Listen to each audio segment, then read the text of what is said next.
Hello everybody, and welcome back to my channel. Today is Saturday and I hope that you all are having a wonderful morning. And I had told you guys that I would be coming on this weekend, and I want to talk about something that has touched my life in a very, very deep way. And it's something that is very near and dear to my heart, and it's something that I am a big advocate of, and that's bringing awareness to domestic assault, domestic violence, and abuse in this country.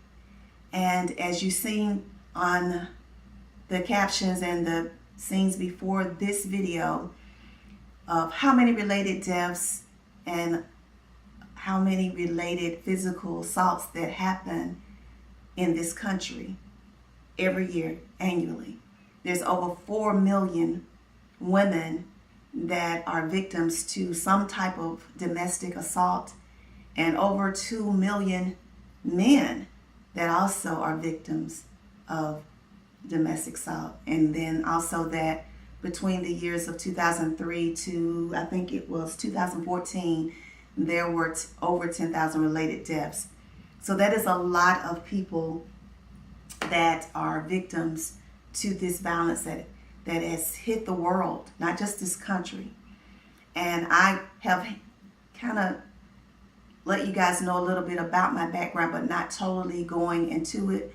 So this video today is going to be talking about my experience with domestic violence and physical abuse. And so this is going to be a kind of lengthy video. So if you guys are not interested in this video, I understand, and this is your time to sign up now. But if you want to continue watching, that is great. I think it's good to bring awareness. I think it's needed. It's hard to talk about, but it's something that we need to talk about.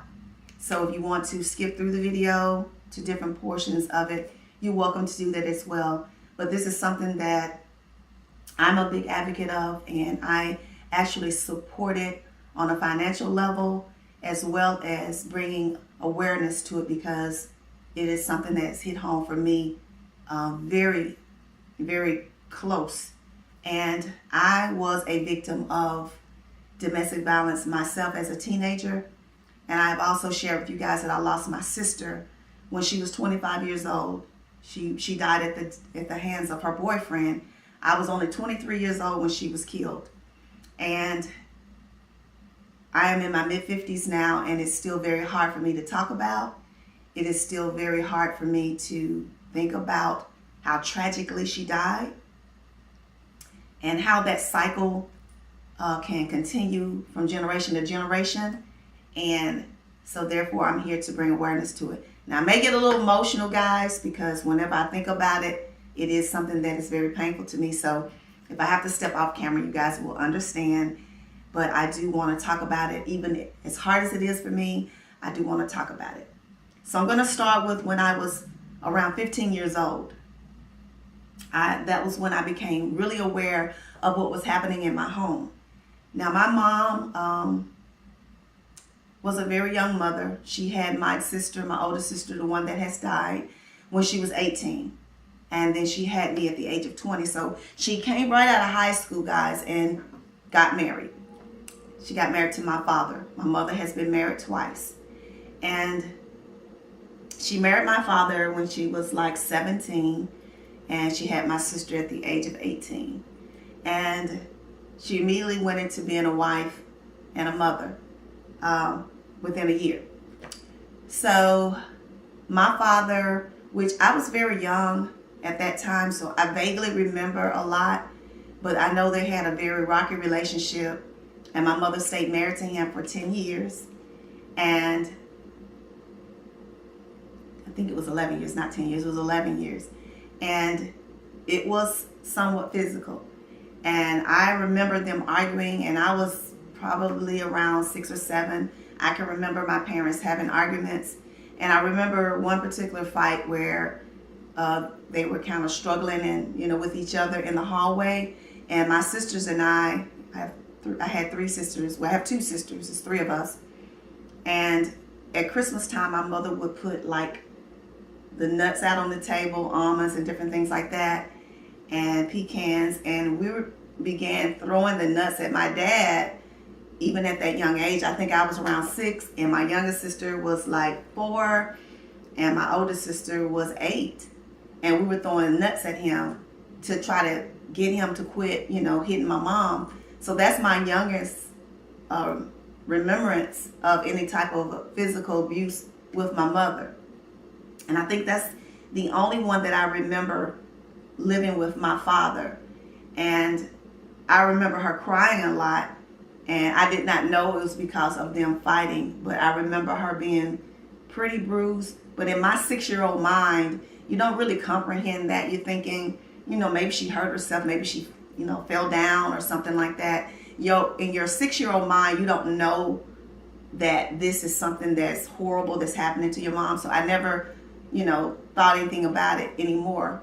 And then I remember my mother divorcing my father when I was 7 or 8 years old. So we went from, living very good, because my father has always been very successful and had a beautiful home. And we were one of the only black families that lived in this all-white community.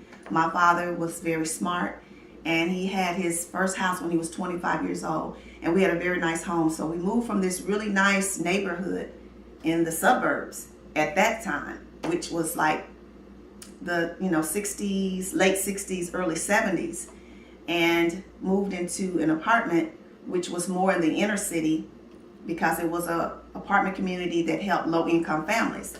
So we went from living very good to living in this community, which was in our mind like, it was like night and day. We was like, oh, it was like a shock to us, because my mother had to actually be the only sole winner at that time, breadwinner in the family.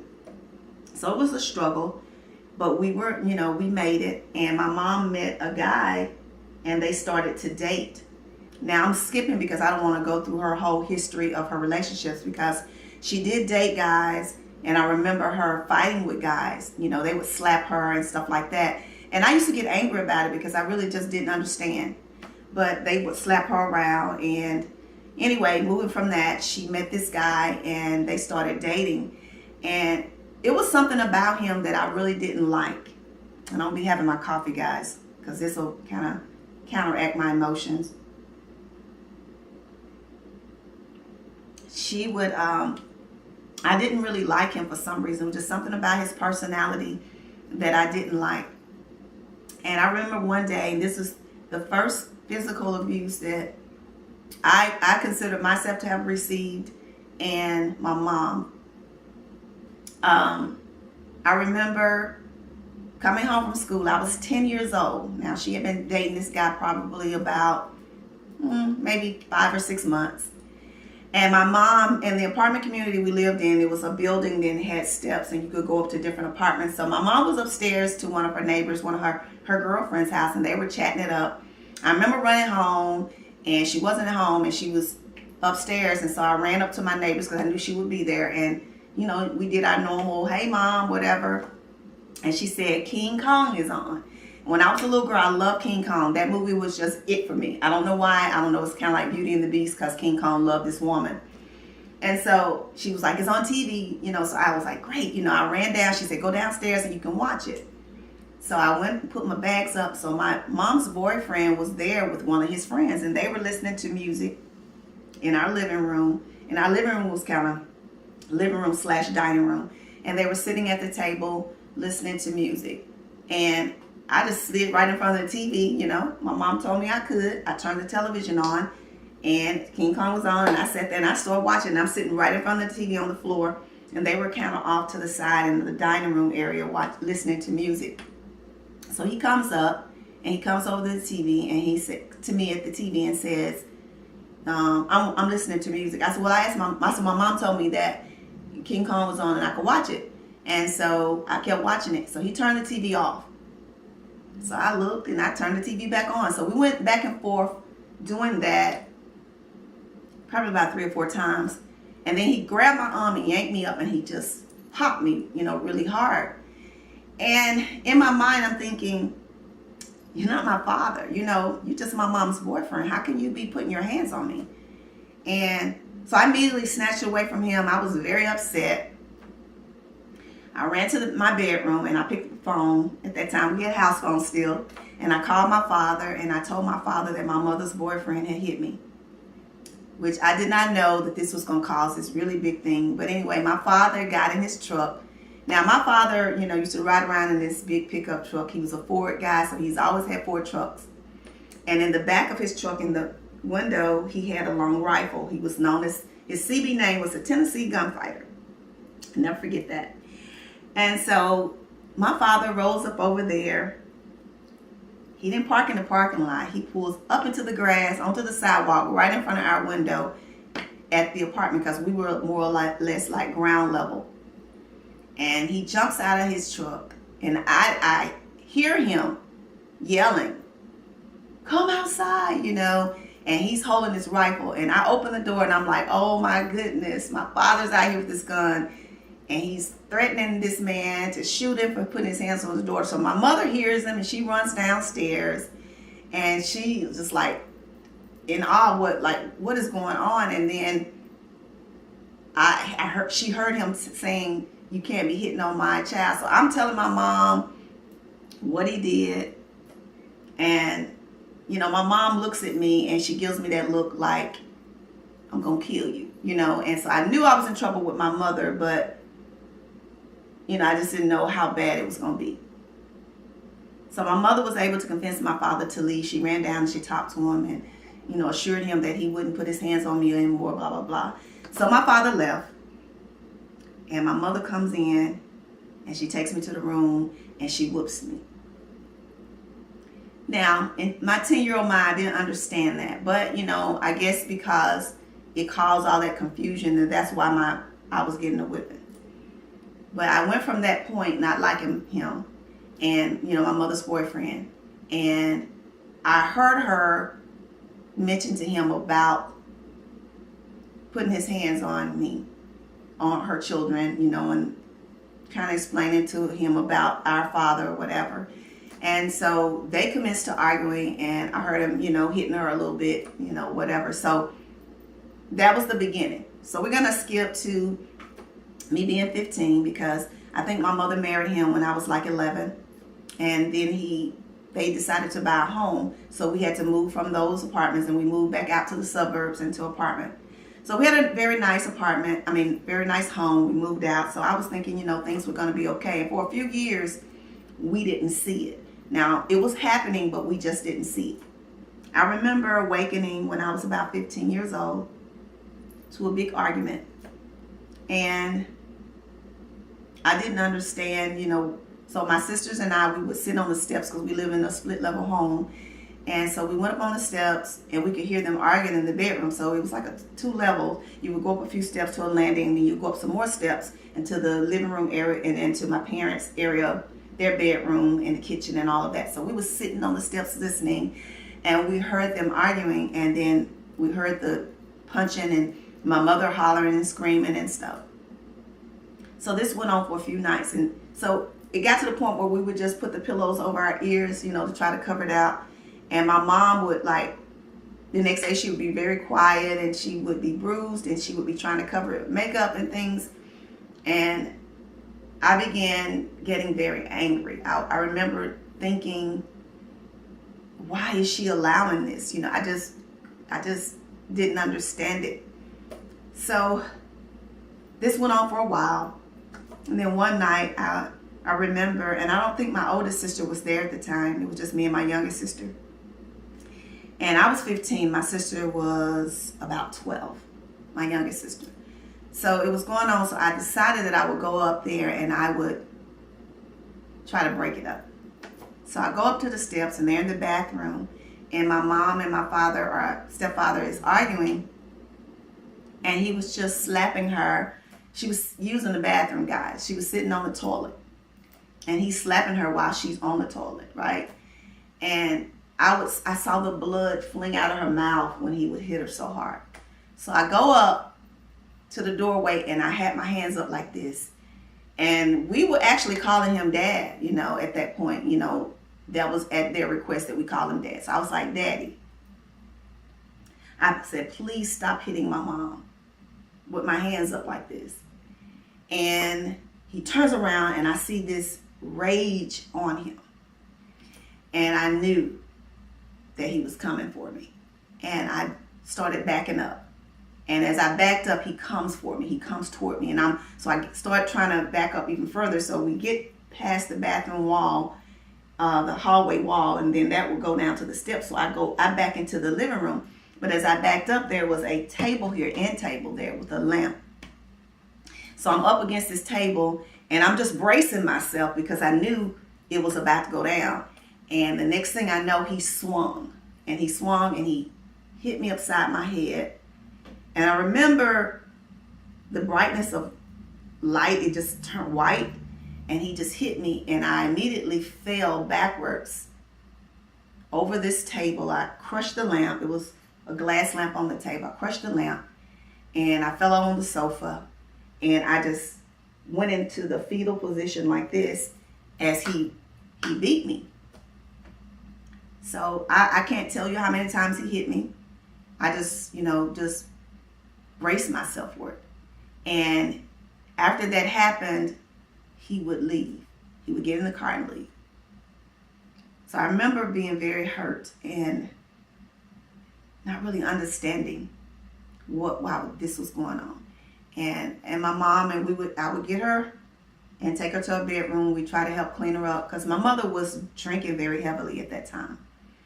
And she would get drunk, and we would sometimes have to get her out of the bathtub and, put her to bed, and she would just do a lot. And I'm not going to really go into a whole lot of deep conversation about my mom's drinking. I did mention to you guys that I live with an alcoholic, but I don't want to shame her here. But she had a very bad drinking problem, and she would do things that alcoholics do. She would just drink excessively, and I think that was to try to ease the pain, to forget what she was dealing with. And so we would put her to bed. And mainly it was me. My older sister wasn't there. I think my older sister had a job at that time, so she would be gone in the evenings, and so it was just really me that would be there. My youngest sister was only 12 at that time, so she wasn't really, she would stay downstairs basically just covering her face with a pillow. So I became very protective of my mom at that point, at the age of 15. And so whenever she would go places, I wanted to go with her. I wanted to ride in the car with her. I didn't want her going anywhere by herself because I was afraid she would be hurt, because she would leave driving drunk. And I know it was crazy, but I wanted to go with her because I felt that I was protecting her in some way. In my little mind, I felt that I was. So I would ride with her. I remember we would ride sometimes, and we would go, she would be going to look for her husband, look for my stepfather, because he was cheating on her with other women. And we would drive through these communities where she would find out where these women would live, and I would be in the car with her. And I remember her going up to the doors and arguing with women, arguing with him, and I would just be sitting in the car just looking at this, absorbing all of this. And I never knew that at some point all of that would take an effect on me in my life as an adult. But I was just there. I felt like being there was protecting her in some way. So I would often go with her. And, he would come out and, be pushing her back to the car. And then it would end up being a fight when he come home that evening, that night. They would fight. So it was always this thing with them. They fought and fought and fought. And I would always try to intervene. And my youngest sister as we got older, it even, it escalated. So my youngest sister was also becoming involved in that as well. And he would hit her. And he hit my youngest sister one time so hard that she said she felt something running inside her. So we thought that maybe she was bleeding internally. And the police stayed at our home. It was always a domestic call for our home, and everybody in the neighborhood knew. And it was just very embarrassing, very sad. But because we were such these middle income, prestigious family, we tried to hide it from everybody. My mother would cover it with makeup, and she would dress up and go to church on Sunday. And we just hid it, we just hid, My mother was a nurse. She's very respected. And she would go to work as if it was nothing. And they would throw these big parties at the house where they play cards. And I knew that if they were drinking and got drunk, that it was going to be ugly by the end of the night. And it always was. So this went on for years. So where it all kind of hit the fan was one particular day. I think I was 17 at that time. And my oldest sister was 19. And my sister got pregnant when she was 19 years old. But my mother allowed her to still live at home. And I remember us arguing in the den and it's just siblings. What we do, we argued. We would take turns doing chores. So we would take turns washing dishes. And this particular day, we was arguing because I had washed dishes the night before. So it was the next day. And it was her turn to wash dishes. So we're having this back and forth sister argument, as sisters do. And I said, it's your turn to wash dishes. And she was going, no, it's yours. You know, we was going back and forth. She knew it was hers. She was just messing with me. And my stepfather walked into the room and he was like, you go wash dishes. And I said, I'm not washing dishes. It's not my turn. It's her turn. And because I said that to him, he slapped me so hard. I felt like my whole face spun around. And I was not prepared for what happened next. Because when he slapped me, immediately, it was like in a blinking of an eye, my sister Cynthia jumped up and she punched him. Punched him like a guy. I was in such shock that she defended me like that. But I wasn't prepared for what was going to happen next. Because when she punched him, he punched her back like a guy with his fist. So they were fighting. My sister was 6 months pregnant, guys. And they were fighting. And I went immediate into fear that my sister was going to lose her child because she was fighting him.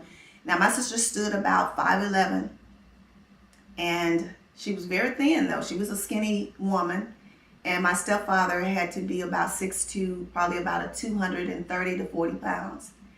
So this is a big man she's fighting with, and he's slinging her around, but she's holding in, and she's fighting, and she was taking those blows like a guy, and I just went into panic mode, and I just started screaming. And I ran out of the house and I ran across the street to my neighbors and I was like, call the police. I'm screaming as I'm running. And I called my mom at work. She was at work. And I said, Mom, you got to come home. Daddy's going to kill her. I said, he's beating her, you know. And my mom was like, what's happening? You know, and I'm explaining to her what's going on. And so I run back to the house and it was quiet.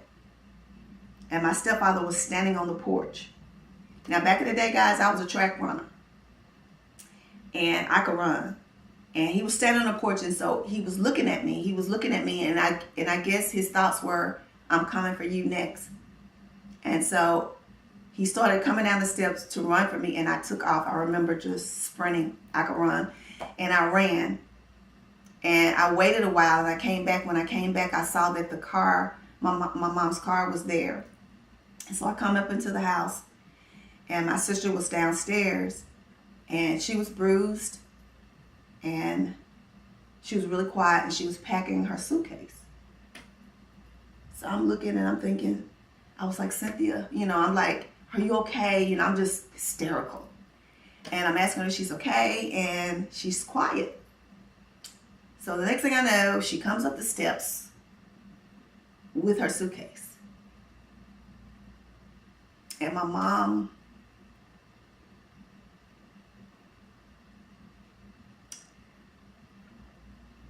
was standing there, and she told her, this is for the best. And my sister left. She put her out because of her fighting my stepfather. And it was my fault because my sister was protecting me.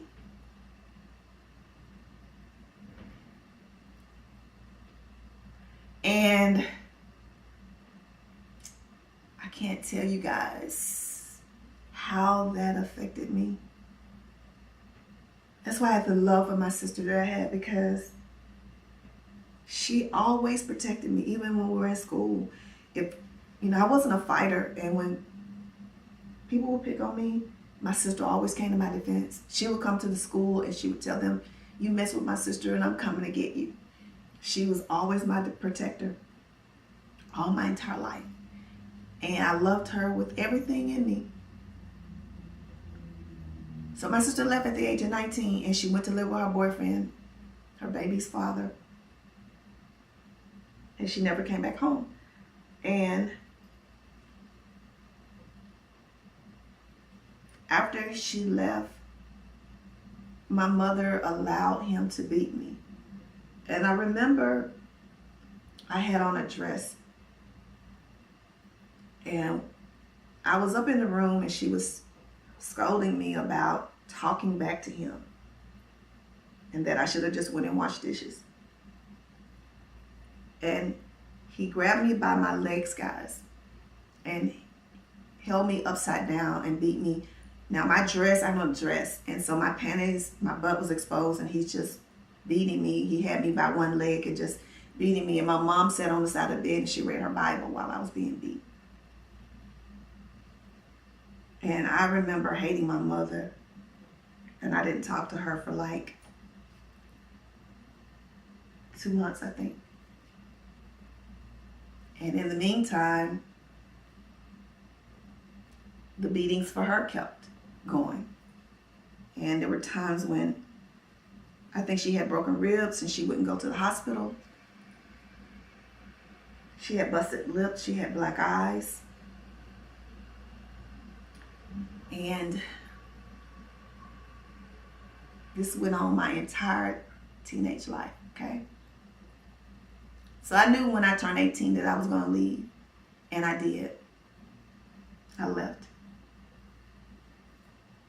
I remember one time that I don't even know what we did to make him want to beat us, but he was running, he was chasing us, me and my youngest sister, and I think my youngest sister was like 15 at that time. And we had like a den. Sorry guys, my camera actually went out, but we had a garage that we had converted into a den. And I remember we were running away from him, and he started to beat my sister. And she got away from it, and she started running, and he couldn't reach her. So as I opened the door to go through this side door to our den, our family room, he couldn't get her to her. I had went through first, and my sister was coming through, and I remember him grabbing the door and just slamming it, and it crushed her head in the doorway, and it sliced her ear down. It was a big cut down her ear. So these are the things that we went through as teenagers with our stepfather. So I'm gonna move forward from that. So that was the whole domestic thing with me as a teenager. And my sister went from relationship, my oldest sister, relationship after relationship with guys that were physically abusive to her. Until when she met this guy in Atlanta. And I thought he was a great guy. You know, he would actually, I moved to Atlanta actually myself. So we both lived in Atlanta. We had our own place. And I was pregnant at that time, and I had, when I met him, and she was pregnant. Me and my sister, we had our, well, it was her second child, and it was my first, 2 weeks apart. And so I thought he was a great guy, you know. And little did I know, less than a year later, he would murder her. And he was very possessive, and she was about to break up with him. And so it was a summer that I was keeping her oldest daughter, which she was 5 at that time. Thank God she was with me. And I remember getting a call because she was supposed to come and pick her up. She had spent the summer with me, and she was late. And I kept wondering, where, you know, maybe she's just running late. I'm gonna hear from her any moment. So I was at my friend's house, and the sheriff showed up, and he said, "You need to call your family.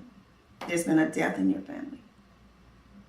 And I called my family, my cousins in Atlanta, because they lived in Atlanta. I was actually in South Carolina at that time. And I was married, and I was in South Carolina at a military base. And my cousins told me they had found my sister. She had been murdered. And I couldn't comprehend that. And I had our daughter there with me, and I was like, oh my God, how can I tell her this? So we made the long drive back to Tennessee, and my mom, you know, was just out of it. She was still married to this abusive man. And at 23 years old, I had to bury my sister. I had to plan the funeral. I had to do it all. And It was difficult. 23 years old, never had done anything like that before in my entire life. I didn't know what to do, but people helped me with it. And my sister died at his hands because she had decided to leave him, and he told her that she would die before she ever left him, and he kept his word. And I remember the police telling us that she fought him hard. She had broken bones all over her body where she had fought, and from the force of her punching him, she had broken the bones in her hands. And he shot her 3 times and killed her. So I've known domestic violence my entire life in my family. And I was determined that if I got in a relationship with a man, that would not happen to me. And I am honored to say that I have never been in a physically abusive relationship with a man with me. But I feel that has affected me in the relationships that I've had with men, because I've never had that role model of a man that believes in loving and protecting women, and that they are God's gift, and that you're not supposed to put your hands on them. So therefore, I think that is one of the reasons why I haven't chosen men who are loyal, because I've had a lot of men who cheated. And that's why I do these videos, because God was good to me. He enabled me to find peace. When I found God in my life, guys, that's why I found the peace to be able to know that I deserve better, and know that I don't have to settle for people who don't respect me and respect me as a woman and love me as a person. That's why I will not stay in a relationship where a man is not respectful and faithful and honors me as the queen that I am. You just have to keep going. And the information that I'm leaving here is a hotline for you guys, so that you will know that there's help. There are organizations that will help you. Even if you're fearful of your life, if you feel that leaving, that he will hurt you, or take your children, or whatever it may be, there are places that you can go to get help. Do not stay in that, because it could mean your very life. It also could mean the life of your children. It also affects your children, where they have a hard time being productive adults later in life. So if you have an opportunity to just have a better life for them, please do it, guys. So I'm not gonna continue this video because I know it's been pretty long. It's probably close to 30 minutes. I just wanted to share that with you guys, let you know that it's real, and that it's not worth your life. Your life is precious. God made you, and that he made you beautiful.